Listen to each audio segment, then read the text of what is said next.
Thursday was the first NCAA win for a lot of our team, a lot of our guys.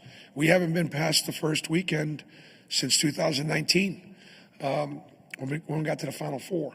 So being the number one overall seed, obviously would have been really disappointing if we didn't do it again.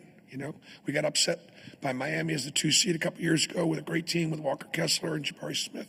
But we played a team in Creighton tonight that is as good as the teams that we'll see in Atlanta.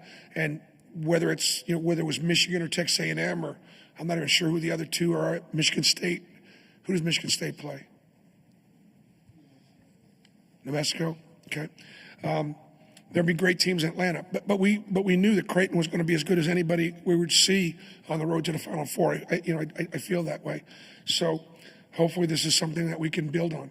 Chad was being guarded by a freshman, and Jackson McAndrew, who had a great offensive game, but Chad had the advantage, and we were able to get him in a ball screen action where he was able to turn corners and get downhill, and score the basketball. And I thought in the first half, where we weren't shooting a very good percentage, the guys were going downhill, and I don't want to say they were trying to draw fouls, but we were winding up being on the floor, and the fouls weren't called, and that was not good. I thought in the second half we stopped that, and we just went down there and tried to get buckets. And Chad, obviously he's a $175 soaking wet, and he's got a bony ass, and so when he lands on the ground, bam, it's wood on bone. And so he probably got a pretty good bruise. Hopefully that's all it is. But when you go up against drop coverage, obviously you're going to be able to get a ball screen, and you're going to be able to turn corners. Creighton does a great job of funneling everybody to the rim, to the shot blocker. Combination of, we try to put a body on the shot blocker on the backside so he couldn't rotate over. And then when he did rotate over, those guys, particularly Taha, Chad, Denver had a big bucket late. We're able to get in the lane and make buckets, and then we had some backside rebounding there to take advantage of the shot blocking. So it was a very simple game plan. Stephen Pearl had the scout tonight, and he had an absolutely masterful game plan. Particularly, Stephen was focused on the defensive end, just really, really good. I know it didn't look like it in the first half when they were banging all those threes, but I thought we, obviously held a really good offensive team to 70 points, and to hold them to, the shooting percentage in the second half of 42%, 23% from three was huge. And then Mike Burgermaster, my offensive coordinator, we had a real good feel for, depending upon where the big fella, who he was guarding, about what actions that we wanted to run to be able to get open shots and to be able to get downhill. Well, I think it's always an advantage when you have older guys, but my older guys haven't been here before. Creighton's been in the Sweet 16 4 out of the last 5 years.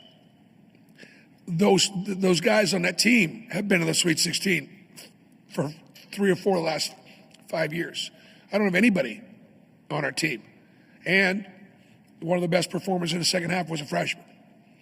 So some of that experience thing, it's important, but it wasn't the factor tonight. We really worked harder at getting our bigs up to the level.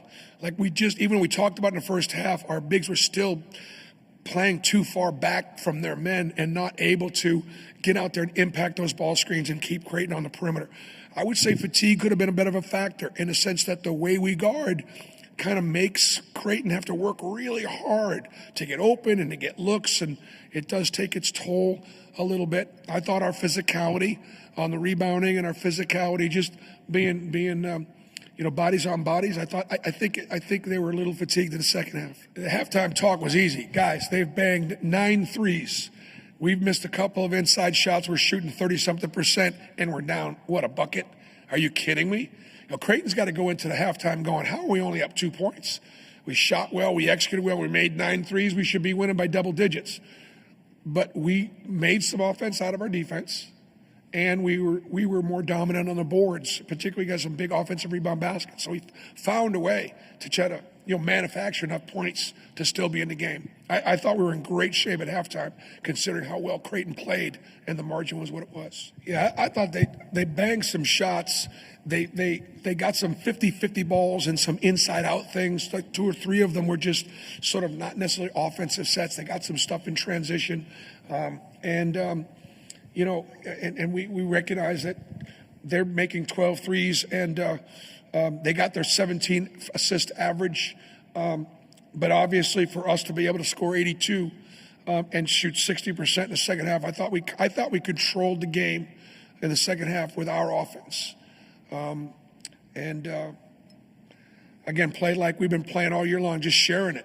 And Coach McDermott told me after the game. He says he recognized we got a really good team. So do they.